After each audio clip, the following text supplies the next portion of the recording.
La-di-das and national spectators, welcome to our first episode of the La-di-da Times for this particular season here in the 2025/1867 year. I am Jeff Cougar Koslowski. It's a pleasure to with me once again, player, umpire, announcer, researcher, you name it, he does it for us here, Mr. Marcus Dickson. Marcus, thanks again for joining me on this. Always fun to be here. So it's our first one of this season. We did a few episodes as a trial run last year just to kind of see the reception, and I was pleasantly surprised at how many players came up to me and said, "Yeah, I listened to it. It was good." So I'll take it. I'll take people actually hearing it out, and if they learn something from it with regard to those episodes detailing the World Tournament and not just the original, but the modern rebirth of it, then cool. Then more ears and more eyes getting towards historic baseball can never be a bad thing here. So what we're going to do today for this particular episode, we're going to do a quick recap. The La-di-das have taken part in 6 games so far. We'll just do a very basic recap.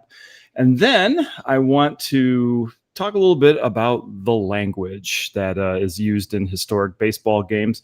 For those who were here and read a copy of the La-di-da Times, or if you're on our Facebook page that has every copy of the La-di-da Times shortly before it goes to print and is handed out here, you would have seen this story here, but I just kind of want to go into it a little bit more, some of the particular terms that get used, and what we as historic baseball players, both at the Henry Ford and around the globe, what can we do from a language standpoint, how we can potentially make ourselves better with that. So let's start with our recap. So as I said, our first 2 were outside of the friendly confines of Walnut Grove here. We played over in Royal Oak against the Wahoo Baseball Club of Royal Oak here. A little bit of nerves. The last time the La-di-das went to Royal Oak, the Wahoos put a pretty sound beating on us, but Wahoos are great hosts, as always. But if you were worried that there would be some serious rust to knock off you wouldn't know it by this game. We had 3 home runs. Marbles had 1, Soap Dish had 1, I had 1. It was a good game to be wearing red for this game, but much appreciated to the Wahoos for hosting us here. 5 was La-di-das 44, Wahoos 14. A couple weeks after that, La-di-das went to Van Hoosen Farm to take on the Rochester Grangers here, one of our long-standing friendly rivals. We've been playing them for more than 25 years, almost closer to 30 years. The 2 of us have been facing off each other all around Southeast Michigan here. The Grangers found a cool little bank, like a wrought iron bank that they had painted to look like a La-di-da and a Granger on it here as the trophy of the game. It was a close game, close comparatively to our previous game. The La-di-das come out on top, final score of 11-4, La-di-das over the Grangers here. And from there, our home season would begin. But Marcus, I just want to ask you real quickly here. You've played many, many years. Are there particular road games or sites that you've played at or umpired at or officiated at that you've said, this is a great place, or I wish one day I could get back to that? Oh, that's a great question.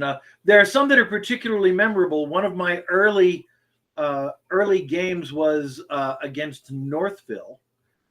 And there is a little creek that runs next to the field at Northville, which is considered in play.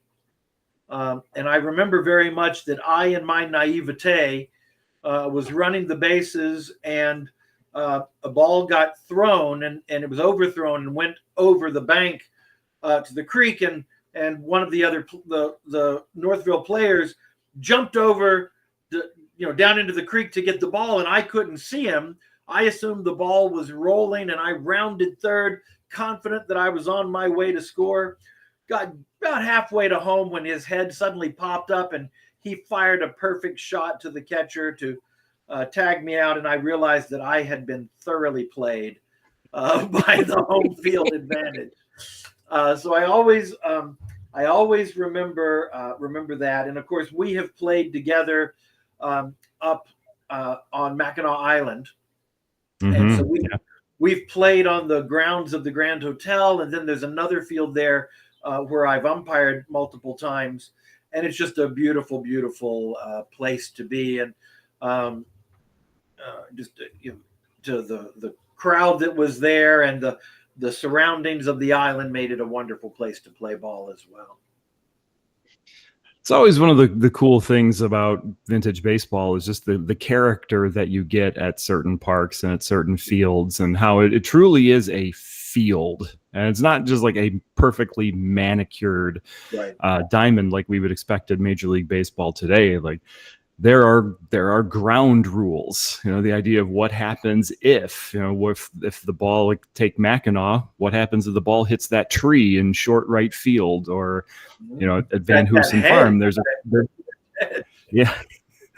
Van Hoosen Farm there's a tree in left center, or for anybody's ever played at historic Fort Wayne in Detroit, one of the things you got to negotiate is a sidewalk running right through the first baseline. So I'm sure at some point we'll talk about and the details for it there, but fun times all around. I umpired one game at historic Fort Wayne, and the game was played on the parade ground. And in the afternoon following our game, there was going to be an artillery demonstration. And so there was a Civil War, I don't think it was authentic, but there was a Civil War cannon out in right field. And so we went and checked, and it was possible for the ball to go down the cannon barrel. And so we had to establish a ground rule for what happens if the ball goes down the cannon. Fortunately, it didn't, but those are the kind of things that can happen. Yeah, and our 19th century brethren, I'm sure, have to deal with other things, maybe not cannons, but there are certain things that they got to figure out too. So, and so from there, we move on to the friendly confines of Walnut Grove. The opening week is Motor Muster Week, which is always a crazy busy weekend of activities, not just for the La-Di-Da's opening day, but it's also really busy for visitors and vehicles that are from 1933 to 1976 coming through. And just recently, we have started the tradition of having two games on the Saturday, a 1 o'clock game and then an evening game, usually about a 6 o'clock game. And I don't want to use the term doubleheader, and that's something I bet we'll come up with here in the language portion in a moment. But two games on Saturday, the first against another one of our longtime friendly rivals, the Regular Baseball Club of Mount Clemens. This was a good one from a scoreboard standpoint here. It was close really all the way through. Regulars are no slouches. They've had some success already this year. They're playing in they played the Independence of Bay City in their 20th anniversary game. They also were winners of the Stockton Cup, defeating the Hussars of Hamtramck and the Lumber City Baseball Club of Flint. So they've already had some games under their belts, and it showed. Final score there: Regulars defeat the La-Di-Da's and spoil the homecoming in a sense, 11-9. But not too much time to lick their wounds here. La-Di-Da's got to get lined right back up and welcome the Cincinnati Red Stockings. It's been a while since the Red Stockings have been to Walnut Grove. It's been a long time since we faced them in general. I think the last time the La-Di-Da's played the Red Stockings was in 2010 in North Carolina at a tournament basically in the middle of a soccer field there. So 15 years is good to see them back. We played them both Saturday and Sunday, and it was a good competitive high scoring for us, maybe not high scoring for 1867, but high scoring at least for our sake here. But the La-Di-Das eke out a couple of wins, 24-16 on Saturday, 24-18 on Sunday. So 40 plus runs in a game here. Real briefly here, Marcus, would we consider that if we were in the 1860s? Would that be a high scoring game, a low scoring game, run of the mill? What do you think? It'd be a little bit below average. Just this question had come up just the other day, and so I went and took just one issue of the 1867 Ball Players Chronicle that Henry Chadwick edited, and it reported 44 game box scores from that week. It was the week that we were looking at, middle of June. And so I just looked at that and put together, what were the average scores. And I don't have that number right in front of me, but the average was around 47-25 across all of those. Now, averages can be misleading. One of those games was 119-7. So that skewed the average a little bit. But so, yeah, that wouldn't have been considered a high scoring game. It wouldn't have been considered anonymous. I'm sorry, it wouldn't have been considered abnormally low, but it wouldn't have been seen as a high scoring game at all. Sure. So runs are scored. Teams. We're still knocking some rust off here, and fast forward to this past few days here. Saturday, the La-Di-Das were scheduled to play the Northville Eclipse, but unfortunately a kind of a rogue weather cell dumped a boatload of water right on Walnut Grove and made the field unfortunately unplayable. And so that game was scrubbed.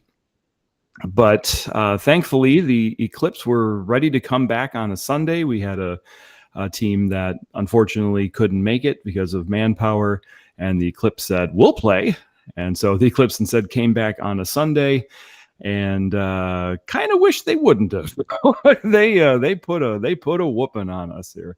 The Eclipse are good dudes, but man, they are a hard hitting team that can just hit the ball wherever they want to. And the La-Di-Das had a good team on paper, but you don't play the game on paper there. The bounces didn't go our way. A lot of things didn't go our way, but take nothing away from the Eclipse. They were a good team, the far better team on Walnut Grove. Final score there. So we'll have to regroup and rethink that one and try to make some improvements for the remainder of the season here. Well, two things about that game. One was because it was so hot, we made the decision to play the game by the rules of 1864 rather than 67, which means it was a bound game. Any ball caught on one bound or bounce anywhere in the field could be an out. And that did shorten the game, but only by, maybe 15 minutes. We played the game in an hour and 39. And the second thing was that I told, I was announcing the game, and I told the gentleman of the Eclipse as we were finishing that we live and die by the schedule. And the schedule said that they were supposed to play on Saturday, and they did not. And so I think that anything that happened on Sunday does not count. They disagreed with that. They felt that their Sunday victory should count. So they wouldn't accept my argument. Well, we've got a courthouse at Greenfield Village. Maybe we'll take him to the court and kind of get that talked about. Exactly. So, but no, hats off to the Eclipse. A game well played. If for no other reason, we'll put an asterisk by it. But so for this episode here, we want to talk a little bit about the concept of language and what types of wording and verbiage that teams use, things that players use, and what would have existed versus what didn't exist, and what we as vintage baseball players, again, both within the Henry Ford and from outside of it here, what are some terms that we should be using? What are some terms that we should start to phase out of our vocabulary here? And what are some things that never should have been in our vocabulary perhaps to begin with here. And I think it's really neat that we're talking about this, and big thanks to for Marcus for posting this in the La-Di-Da Times, as well as to Paul Hunkley and many of the other scholars from around the vintage baseball world, even going all the way to the Vintage Baseball Association, which if you haven't been able to, make sure you check them out at vbba.org. They have an entire section dedicated to terminology. A great resource all the way around the VBBA. So, Marcus, let's talk about this article that was posted in the La-Di-Da Times and about language in general here. I want to kind of start you off with why is using the right terms or historical terms in general, why is that important to us as vintage baseball players? Yeah, it's a good question, so I want to. Let me start by downplaying it even a little bit. There's a webcomic that I enjoy called XKCD, and one of my favorite cartoons from that. It has a play, and it shows characters carrying spears, and another character carrying a laptop, and another character carrying a rifle. And the one character is saying, "Forsooth me hearties, do you grok my jive?" And the tagline on the cartoon is, 400 years from now, all of the old-timey language is going to sound equivalently old-timey. And the only people who will care will be those attending blogger recreation events. And so I recognize that there are points where from some perspectives, you can get really over the top. There's an old saying among Civil War recreationists that there's really two levels of recreation. There's people who do recreation appropriately, and then there's crazy. And if you ask people where the line is between appropriate and crazy, the answer is usually crazy is just beyond me. Wherever I am is the appropriate level. So I understand that there are people who are more focused on this and people who are less. I do think it's important that if we're trying to convey an era, that we do our best to convey that era, and that we acknowledge when we don't. So for me, when I'm announcing a game at Greenfield Village, I'll almost always spend a little bit of time talking about the things we do right and the things we don't. So I'll talk about that we don't wear period appropriate spikes because they're dangerous, and talk about what the uniforms might have looked like if we're not representing them accurately for the era, and talk about how we allow open substitution when they did not. I think language is in that same vein, that we need to be doing our best to be using the language in the ways that it would have been used to convey the era, knowing that there may be times that we don't. Players get excited and they start going, I go, which was absolutely not appropriate to the era, but they're playing a ball game. So we can identify when those things are not historically accurate, and talk about the efforts that we make to understand the game the way the players then would have understood the game and the surrounding historical context. Yeah, you bring up, the I go sort of thing. And I remember we've had a lot of conversations about, or mine, sort of thing. And, we kind of asked, anybody that we can, like, well, then what would they have said? Because it's important to be able to kind of indicate like who's supposed to catch the ball, and, not just for the sake of making a better play, but also for avoiding collisions and potential injuries. And I just remember we were all like, would they have said it? Is that something the catcher would have just yelled out and would have directed it at somebody here? And we kind of just arrived at, I have it.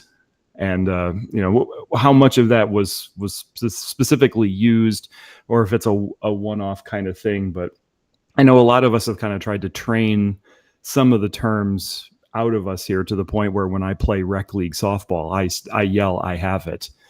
Right. And that's, and I tell people like, well, because when I call the ball, I want you to know who's got it, and nobody else says I have it there. Right. So, we ever go ahead? Just real quick, it's an interesting thing. One of the things that happens when the rules are like a big spider web, and when you make a change, when you don't play the way the rules were played, then over here it shows up over here in unexpected ways. And a great example is what you just referred to. Most of the guidebooks, the Haney's is one of them, but many others, and the newspaper accounts, they encourage you that your catcher, one, should be your best athlete, and two, should be the captain, because the catcher has the full view of the field, and it is very strongly encouraged that it is the catcher who is directing the players on the field, especially the infield, about who should be making a play. When we begin to allow open substitution and we have an inconsistent catcher, right? The person who is playing catcher changes inning to inning, and may not be the best athlete and may not be the captain, then we lose that experience, we lose that authority to do exactly what you're referring to have somebody whose job was to make those calls. So we make a little change here in open substitution, and it affects these other things about the terminology that gets used. Yeah, I think every catcher that was listening to this just went, yes, that is true. Everybody who is your best athlete should be the catcher right now. But it is absolutely true. I mean, you watch teams, from elsewhere that have really kind of enhanced that catcher role. And you watch, I remember watching the Brooklyn Atlantics and watching their catcher every play. Tony Canino's, he is directing traffic every single pitch. He's directing, which outfielders to go in which direction of, where the fielders should be playing. And I think that was always, to me, one of the gold standards of what a catcher should be and how they should do it there. So speaking of the catcher, I'm going to talk about terms that sometimes get substituted out for old-timey words that sound old-timey. And I remember we had a big conversation about the behind and, the usage of that word here. So either that one's specific or generally speaking, Marcus, here, what are some terms that you either hear used that shouldn't be, or maybe words that are just, not as exciting, but are the ones we should be doing? Well, let's start with that. There's a lot of nuance and a lot of sort of not widely known history, I guess, that affect that. So, first of all, if we start with the idea that in pre-Knickerbocker forms of baseball, and even in the early days of Knickerbocker baseball, post 1845, there was not a specified number of players on the field, and thus not a completely specified specified set of positions. And especially in versions of town ball, where you might have 15 or 18 people on the field on a side, you often had a catcher, and then there was a catcher behind the catcher to get the things that went past the catcher, and that person was often referred to as the behind catcher because they were the catcher behind the catcher, right? And so that association of behind with catcher has a little bit of origin in those early games. And then when we start to see things in the newspaper that say Cougar was playing behind, we interpret that to mean Cougar was playing pitcher. That behind is the name of the position in the same way that pitcher is the name of the position. But behind is the location. It's like saying that if we said somebody was playing goal in hockey or in soccer, goal is not the name of the position, it's the location that they're playing. And then we've come to inappropriately apply that word behind to the position. So the person is the behind as opposed to they are playing in the zone behind home base.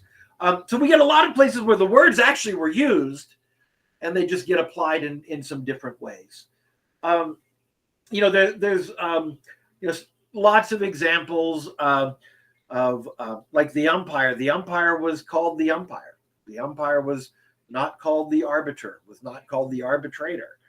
The umpire was called the umpire, except in 1857 when we had umpires and a referee. We'll talk about that in a future episode. So you've got words like that. One of the ones that you see all the time, and we mentioned Paul Hunkley earlier, that he always points out, the word hurl didn't come into use in baseball until around 1912. And think about it, a hurl is to throw with exceeding velocity, which is not what even the best pitchers of the 1860s were doing. And between pitcher and when they became called a hurler, there was a whole nother thing that we miss, where the pitcher was often, nicknamed as the twirler, because pitchers had these elaborate windups that were and so we use these words that, fine hurl. Well, it wasn't a fine hurl; it was a fine pitch. It wasn't a fine hurl until after as Paul has pointed out, after the development of the Model T. So that's one of those cases where we're off by 50 years. So there's a lot of examples like that, but those are ones that frequently come to mind. So then you get so then why use some of these words then? Why go with hurler, or why did some of these words get used? I really think when I talk to some of the younger people I know and I tell them that I'm older than Google, they often just can't even process that, I'm older than the internet. They can't even process that such a thing could be true. When vintage baseball was first developed, we didn't have access to the tremendous range of resources that we have now. And if you had resources, they were available on a microfiche or a microfilm newspaper. They weren't available online. And so even if I discovered something in Michigan, somebody in Ohio didn't have access to that information. And so many of the things that happened in the early days of the development of vintage baseball was they were working without resources. And so they were having to create things. One example is the phrase striker to the line. It sounds right. It is a striker, and there's no batter's box. They are coming up to the line. So striker to the line sounds like a great substitute for batter up. And so those things were created, and now many of them were created over 40, 45 years ago from the earliest days of vintage baseball. And so people who were taught those things believed that they were accurate, and many of them, they've been taught to people who taught them to people who taught them to people. And if you're told by people who seem to be the authority that this is what they said, then you teach that to people as well. And now we're in an era where we have access to so many more resources, so much more broadly, so much more quickly, that we can really understand that those things, like a phrase like striker to the line, was never used. I mean, the most commonly documented phrase was to bat, or if the umpire knew the player, might be Koslowski to bat. But they didn't know that when we started the game, and striker to the line was there, and so it got put on T-shirts and those kind of things, and it carried over. It's just been passed. It's now been passed down through generations of ball players, so it has its own history and age. It just only goes back to the 1980s and 90s, not to the 1850s and 60s. Right. Yeah, that's kind of wild to think about this idea that our game now is getting, coming up on 4 decades of play in various spots and locations here. I mean, we, as the historic baseball program at the Henry Ford, just passed over the 30-year mark. And so we've had guys that have been there almost since the very beginning, but we've had a decent amount of turnover, and from that, I kind of want to ask you about the idea of like training yourself out. You, Marcus, you've been playing over more than 20 years. I've been playing more than 20 years here. And there are terms that we thought were just the gold standard, and now we've kind of come to realize maybe they aren't there. Is it hard to kind of train yourself out of some of them when more research comes to be? For me, I'm in a couple of different roles. So I find it to be different when I'm playing, when I'm umpiring, and when I'm announcing. When I'm announcing, I have time to think about what I'm about to say. And often what I'm about to say is to talk about the accuracy, and I've got time to prepare for that. When I'm umpiring or when I'm playing, it sometimes demands much more rapid response. And so one of the ones that I wrestle with is there are people who will call all foul balls or all sharp foul balls a tip or a tick. And really, I mean that was those were really words used to describe the ball going straight back, pretty much, not off to the side, not at any angle, and not at any height. But I sometimes find myself when a sharp foul ball goes, I call tip or tick immediately when I don't want to. I mean to call foul. Mm-hmm. And so in that intense, quick moment, I sometimes make that error. When I have more time to think about it, then it's not a problem. But even for me, and I think about this stuff a lot, there are those moments where the thing that was just trained in for so long will pop out. It can be hard. If you're sitting there and you're trying to field a fly ball and you hear feet coming up behind you, and those outfielders are not looking at you, they're looking at the ball, you're likely to call whatever comes to mind to let them know not to run into you and that you have the ball, rather than thinking, let's think about, what would they have said in 1867. Some of those safety pieces can come in, and I think appropriately so.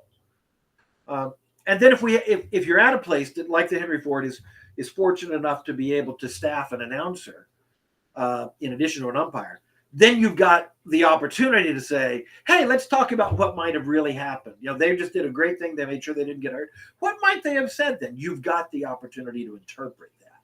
And I think that's a tremendous benefit that we have at the Henry Ford. Yeah, and I think that's one of the things you really do well, Marcus, when you announce. There's a few instances at our most recent game where something happened, and you were like, so let's talk about what you just saw, and let's talk about what happened there. So it is a benefit to have kind of announcers to do the explanation on it.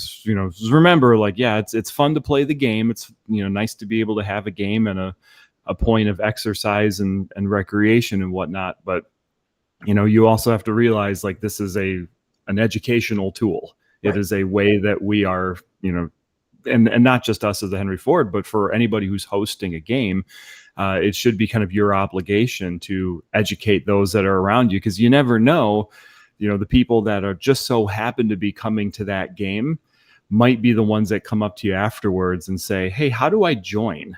And then you start putting into stuff like recruitment, and that's what builds the team for years and years and years to come.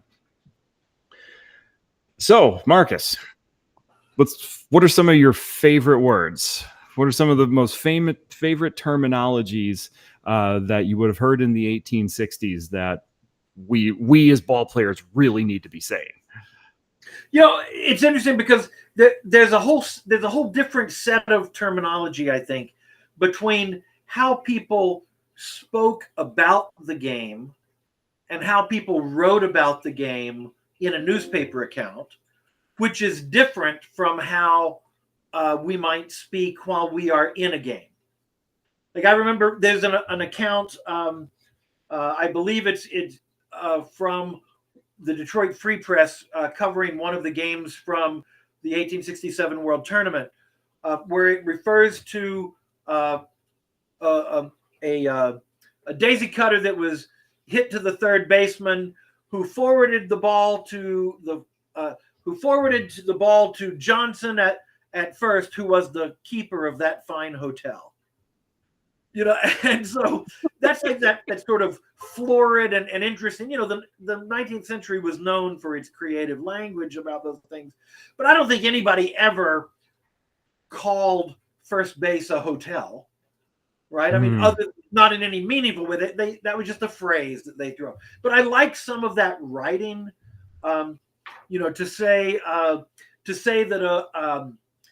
that Mr. Feeney in left field just took that ball handsomely, right? I don't know that the players on the field are going to turn around and say, handsome play there, Marbles. I don't know that that's going to happen. But when writing about or talking about the game, you see those kind of phrases, and I appreciate those.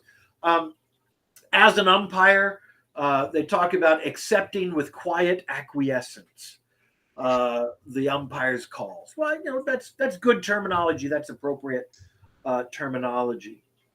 One of the ones that we've talked about a little bit just recently, and we keep mentioning Paul Hunkley's name in this, but he posted a question about the word hand and how what is a hand, and we often use the word hand as a synonym for out, which is not what it meant. That if you look at a box score, it'll say how many runs did a player score, and then they might say HL for hands lost. And so the out wasn't the hand, the out was the losing the hand. And so you'll see people say, 2 hands, there's 2 hands.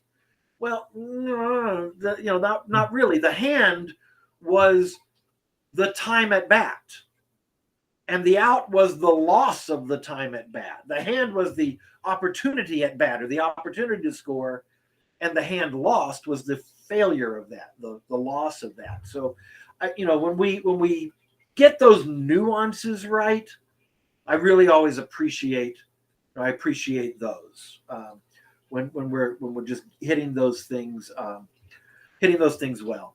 One thing I will mention about the importance of doing your research: when I first started to play vintage baseball, they said, "Oh, you need a nickname." And I said, "Well, I'll be Professor because I'm a professor." And a guy who started like 2 weeks before me had already claimed the name Professor, and I've never forgiven him for that. And so I said, "Okay, I'll take the name Razorback because my family is from Arkansas. And I'll take the name Razorback, which is the football and the sports mascot of the University of Arkansas." And I thought that was great, some homage to my family, until I began to do some further research and discovered that in the 1860s, a Razorback was a Civil War prisoner of war camp informant. And so I had essentially named myself Snitch. You're a nudge. Yeah. So, and the issue was that I assumed that a word meant then what it means today. The Razorback was not the emblem of the University of Arkansas until long after the 1860s, and I took a word and used it in a way that it was certainly not a compliment. So that was one of my early moments of realizing, yeah, you got to look into this stuff. Yeah, kind of similarly, when I joined, and same thing, I had to have a nickname, and I wanted something that had the "k" sound to go along with my last name for the alliteration point. I also wanted to include like the things that got me into history, which for me was studying like the origins of hockey. And so I wanted an old classic hockey name that had a "k" sound to it. And so for me, being from the Detroit area, I went with Cougar, because that before they were the Red Wings, they were the Detroit Cougars. And then like a few months later, we see the original Desperate Housewives show came on, where Cougar took on a completely different meaning to it. and yet like I had a decent rookie season, and it's like I don't think there's any changing it now. I think I'm kind of saddled with with Cougar here, but right. So Marcus, I want to get you out on this one here, and maybe one of the biggest terms that people kind of associate in vintage baseball, and that's the word huzzah. It's, when I would talk to people, or especially when I talk to Paul, and like, well, why do we use the term? He's like, because it sounds fun. And, it catches on like that. Should huzzah be used? In what context was it used? And, what are we doing in vintage baseball about it? So it's interesting that this is actually a piece that people have a lot of emotion about. Because huzzah is fun, it feels old timey. But it's important to differentiate that words evolve over time, and what a word meant 300 years ago is not what it meant 200 years ago, 100 years ago, and now. Like Razorback. Like Razorback. And also that words change their meaning by location. If you go to different parts of, even within the English speaking world, there are words that just mean different things. And so huzzah was a primarily British word, British English word. Of course, the British Empire had a lot of influence in lots of places. And so if we were playing a game from the 1780s, huzzah would have been a pretty appropriate word, because huzzah meant to be, you're a teacher, you don't teach English, but if we think about parts of speech, at that point in time, huzzah was both a noun, meaning a cheer, but it was also an interjection. It was the thing that you shouted. To cheer, you might say huzzah. That would be the interjection. But by the early 1800s in the United States, the interjection part of huzzah was almost completely gone.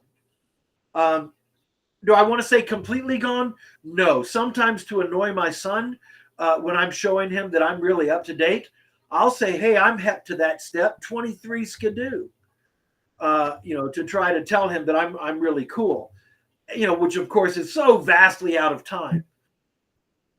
So I would never say that nobody says 23 skidoo in 2025. Clearly I do once in a while. And the same way I would never say that nobody ever said huzzah. But if you read the dictionaries even of that era, the American dictionaries refer to huzzah as a word that is clearly seen as foreign, that clearly is used primarily in writing. It's not one of those words you actually use when you speak, and that it's used in a preposterous way. When you're trying to be over the top, you might use huzzah. But it wasn't the common word that was used. And it had been replaced. Not that it never was, but by the early 1800s, it had been replaced with hurrah or hurrah, hurrah, some variation of those vowel sounds. And one of the best ways I think that we can find, we see word usage is in the popular music of the day. And so if you think about the songs that were coming out of the Civil War, when Johnny comes marching home again, hurrah, hurrah, it's not huzzah, huzzah, it's hurrah, hurrah. Hurrah, hurrah, we bring the Jubilee. We're marching through Georgia. All of those songs coming out of that era were hurrah songs. I did a fairly deep dive on that, looking through music of the mid-19th century. And you will occasionally find a reference to giving a huzzah, but not to shouting the word huzzah. Like if I say, Jeff, join me in 3 cheers, we don't then shout, cheer, cheer, cheer. The cheer is the thing we're going to do, but it is not the interjection we use. If even in the 1830s, if we were to say we give a huzzah, we don't do it by saying huzzah. We would say it by shouting hurrah. And there's a ton of evidence around that. Does Huzzah still exist here and there? Sure, just like 23 Skidoo. But it was absolutely not the common thing.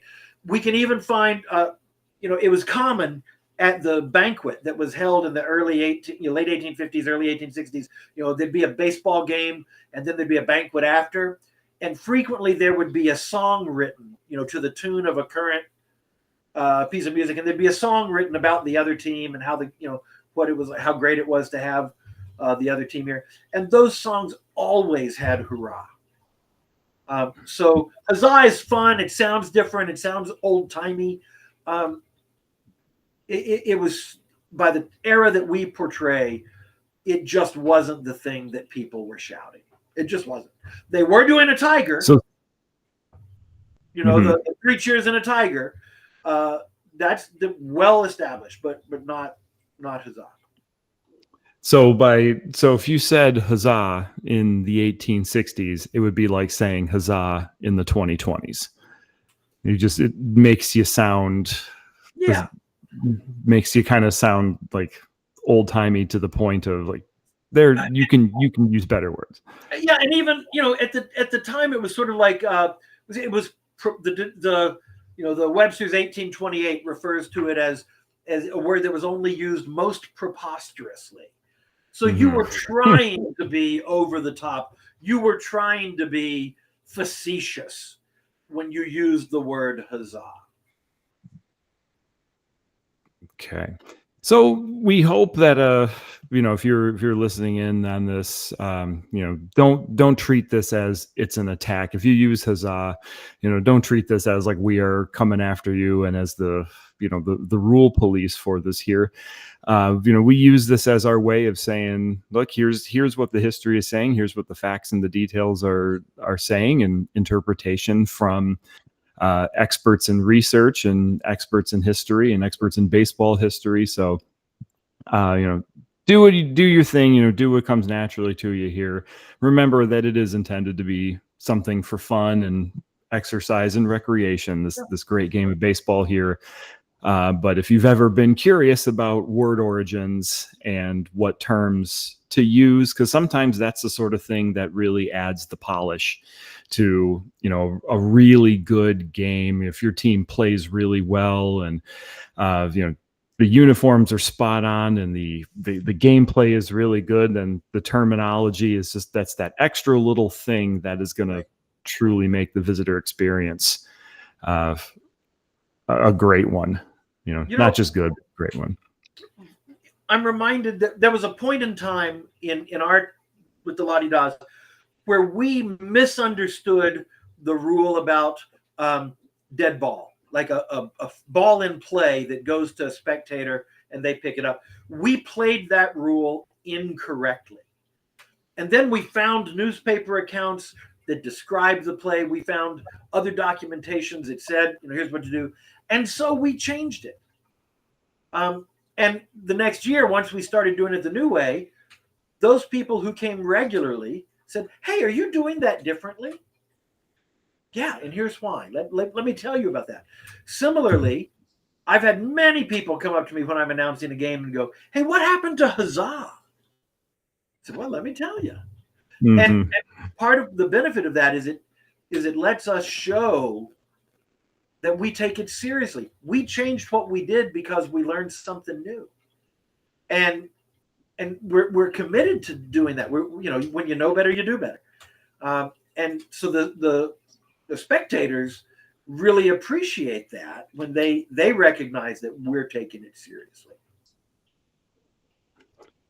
Yeah, we can always learn more. We could always learn more and do more and try more. I think the more that people get interested in, not just baseball history, but in any elements of their past or the nation's past and all that, the more we learn, the more that we can kind of bring forward. And it adds so much more life and color and vibrancy to what our past was, and how a lot of times our past dictates the present, and our present in turn will dictate the future. So Marcus, we appreciate you coming on board for this portion of the La-Di-Da time talking about language and terms.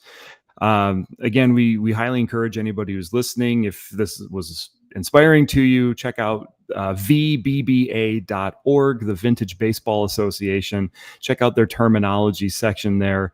And these is kind of framed in a really nice and easy way to kind of begin kind of those structural points about ways that you can polish up your team's goods.